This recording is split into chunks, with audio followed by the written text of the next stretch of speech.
আপনাদের প্রত্যেককে স্বাগত জানাচ্ছি। আজকে 2 নভেম্বর 2025 সাল এবং রবিবার।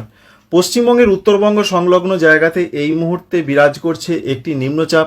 সেটা আস্তে আস্তে উত্তর বাংলাদেশ সংলগ্ন জায়গার দিকে সরছে।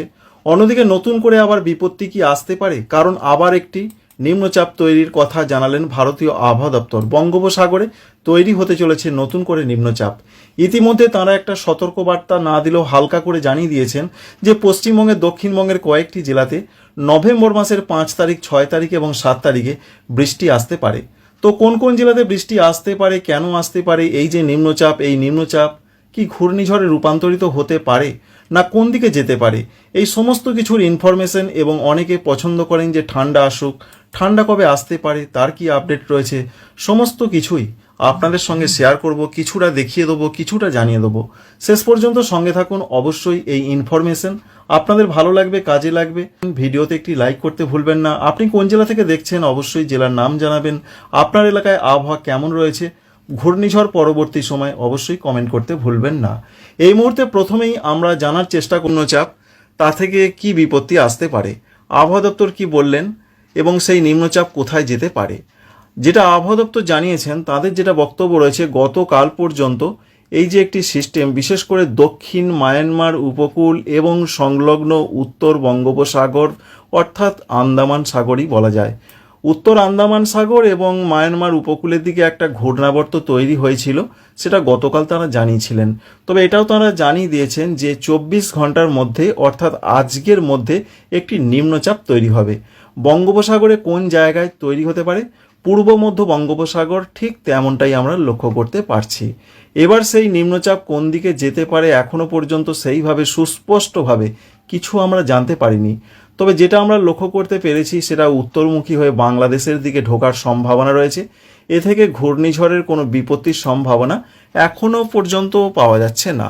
তো নিম্নচাপ বেশ কিছুটা শক্তিশালী হবে এবং বৃষ্টি নিয়ে সেটা আস্তে আস্তে মায়ানমার উপকূল থেকে বাংলাদেশের চট্টগ্রাম বিভাগ দিয়ে ঢুকতে পারে। তো দেখুন 3 তারিখের দিকে আস্তে আস্তে কিন্তু সেটা এগোচ্ছে উত্তরমুখী হয়ে। 4 তারিখের দিকে আমরা দেখতে পাচ্ছি বিশেষ করে মায়ানমারের শীতোয়ে উপকূল এবং সংলগ্ন চট্টগ্রাম উপকূল, মহেশখালী, এই সমস্ত জায়গা দিয়ে প্রচুর পরিমাণে বৃষ্টি দেবে এবং সেইভাবে সেটা প্রবেশ করতে পারে বাংলাদেশ দিয়ে।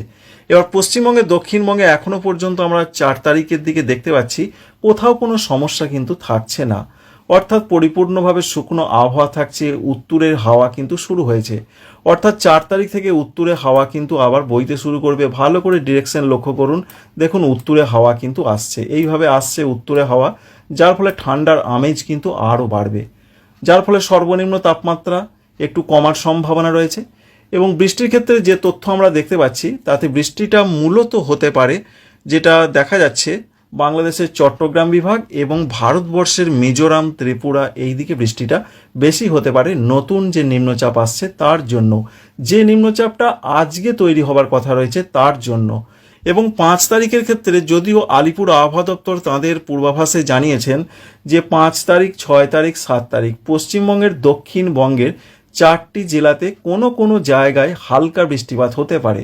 ভারী বৃষ্টির কোনো রকম সম্ভাবনার কথা বলা হয়নি, কোনো রকম সতর্কবার্তা পশ্চিমবঙ্গে, দক্ষিণবঙ্গে, উত্তরবঙ্গে এই নিম্নচাপের জন্য এখনও দেওয়া হয়নি। তো 4টি জেলার মধ্যে আমরা দেখতে পাচ্ছি 24 পরগনা, মেদিনীপুর ঠিক এই জায়গাটার মধ্যে পড়ে। এখনও পর্যন্ত আমরা বৃষ্টি কিন্তু দেখতে পাচ্ছি না। তবে 5 তারিখের দিকে বিশেষ করে একটু ভারী বৃষ্টি হতে পারে বাংলাদেশের দিকে, যেমন চট্টগ্রাম, বরিশাল, সঙ্গে ভারতবর্ষের ক্ষেত্রে দেখতে পাচ্ছি আমরা মিজোরাম রয়েছে এবং ত্রিপুরাতে হালকা মাঝারি বৃষ্টি হতে পারে, মণিপুর, নাগাল্যান্ডে বৃষ্টির সম্ভাবনা রয়েছে এই পর্যন্ত। এবং উত্তর মায়ানমারে ভারী বৃষ্টিপাত হতে পারে। এই যে জায়গাগুলো, এখানে প্রচণ্ড বৃষ্টিপাতের সম্ভাবনা রয়েছে।